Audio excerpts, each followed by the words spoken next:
Palworld is taking over the gaming scene right now. Over 2 million copies sold in 24 hours, 6 million in 4 days. The game is absolutely amazing. That's why you're here. So let's get into some of my favorite places to start a base at the beginning of the game. The first question is, why is your starting base location important? Your starting base will be where your pals are producing resources for you, so that you can be out exploring the map, finding some dungeons, and fighting some bosses.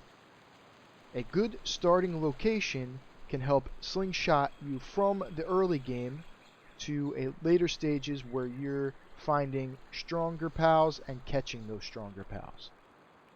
Next, what makes a location a good spot to start a base? Well, there are 3 major factors. First, is the area around your pal box a suitable place to place some structures? The building in Palworld is very good, but a lot of the structures need to be placed on very flat land, otherwise it just doesn't look good and it doesn't work. So having a large flat area is always a good start. Next, you want to make sure there's no areas like water in your base where you can't build over. When you place your pal box, there will be a blue rim around the area where you can build your base. You want as much of this circle to be filled with suitable land that you can build on. Factor 2. Location on the map. Your pal box can be used as a waypoint to fast travel to different waypoints on the map. Using this as a stepping stone from one waypoint to the next when there's not a lot of waypoints around can be a great strategy when deciding what location to pick for your first base. Factor 3 is resources. You want a substantial amount of trees, rock deposits, an accessible source of palladium, and at least 1 vein of ore in your base. Your pals will be able to automatically farm these resources as long as they have the trait to do so, and you will want to build up a stash of these so that you can continue to explore the map, build your base, and progress through the game. This is the most important part of picking a location. Now that we know why a starting location is important and what makes a location a good spot for the base, we can get into some of my favorite spots to start building. First location, if you want to get started and immediately get into base building, is right down from the starting area. You may run across a shiny giant land ball when this happens, or you won't be as lucky as me. But down the hill, down the waterfall, right on the right side of the river, there's a big flat area where you can build on. You have trees, you have rock deposits, and you have your ore vein. There's also another one across the river that sometimes spawns over here. You have a couple more on top of the hills here, one right behind me. This is a good location to get started. Has everything you need, and you can get right into it. You can build this pal box day 1. Just get there, start rolling. The next location for a pretty decent base will be right beneath the Syndicate Tower. As you can see on the map, just following the road north and west, you'll find Rain Syndicate Tower. Shouldn't take too long to get here, and it's a large flat plot of land, a good amount of rock deposits, a lot of palladium around the mouth of the lake here, just a couple trees, nice vein of ore. You can see another vein in the background with the added bonus of having a dungeon spawn here. Location number 3, just west of the Syndicate Tower.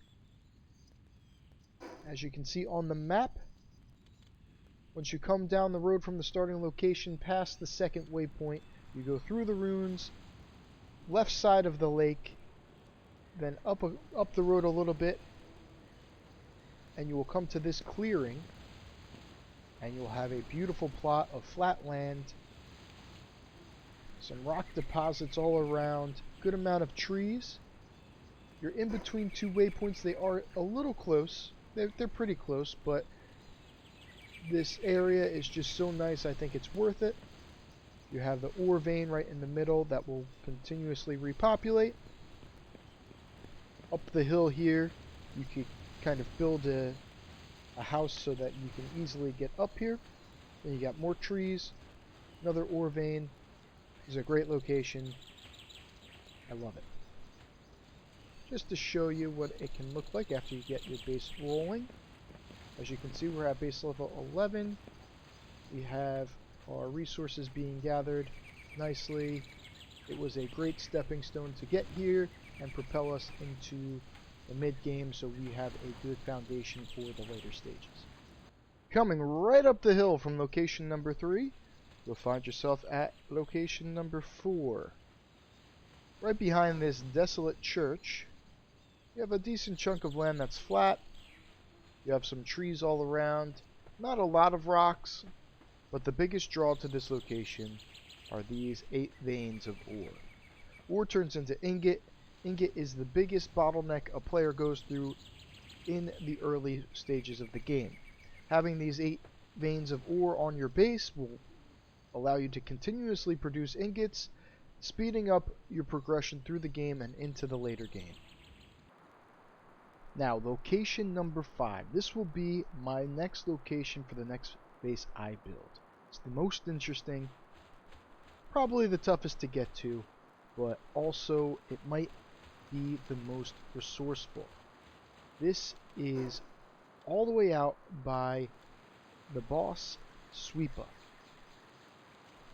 Very far from the starting location. Not a lot of waypoints nearby, but it hits all 3 factors of what is good in a base perfectly. Look at all these trees. You have rocks all around. You have a nice vein of ore. The population of pals is abundant. Now, I know what you're thinking. How could you get a starting base out here? It's a little bit tricky, but it can be done. Let me show you. Alright, as I said, it's a little tricky getting to the next location, but here's how you do it. As you can see, brand new map. Haven't gone anywhere. First thing, definitely come down here and grab this fast travel. You're going to need to come back here, so do that. You can gather a couple resources, get some stone, maybe some wood if you'd like. Maybe head over to that other side there to the berry patch, get some food. You can even get up to the point where you have a torch, clothing. Having a little setup down here isn't a bad thing. You're going to be coming back and forth here through some of the early games. So once you have all the stuff that you need and you're ready to make the transition over to the other side, you could find a big pal like this Dinosaur. Sometimes a Mamarest is over here, and you just ask him for a ride. Yeah, give him a little tickle. They say no. You say, I'll punch your beard off, and then don't dodge the attack. Bam. He gives you a ride. So now you're going to respawn, but when you respawn, we're not coming back here. We're going all the way to the bottom left. If we could get there, there it is. Sea Breeze Archipelago Castaway Beach. This is where you have to go. Make sure you come to this location. Respawn here. Yes. Good. Now come over here, grab this fast travel, and now we're going to head right up the shoreline to the north. Once you get to the middle of the island here, cut across in the middle over to the island with the Sweepa on it, and then head over to that location that you liked with the ore on it. There may be some dire howls or rush ores on the way. Just try to avoid them. Some syndicate members. You can find some pal spheres on the beach and some nice items that you can use. But that's it. That's how you get to that location. It's not too hard. It's a great place to start your base. If you guys like these locations, you have anything to say about them, if you know any other locations that you think are better, let me know in the comments. If you want to see more videos like this, maybe something about starting pals to catch or how to lay out a base, let me know in the comments too. Hit that like button, hit that subscribe button, and thank you for watching.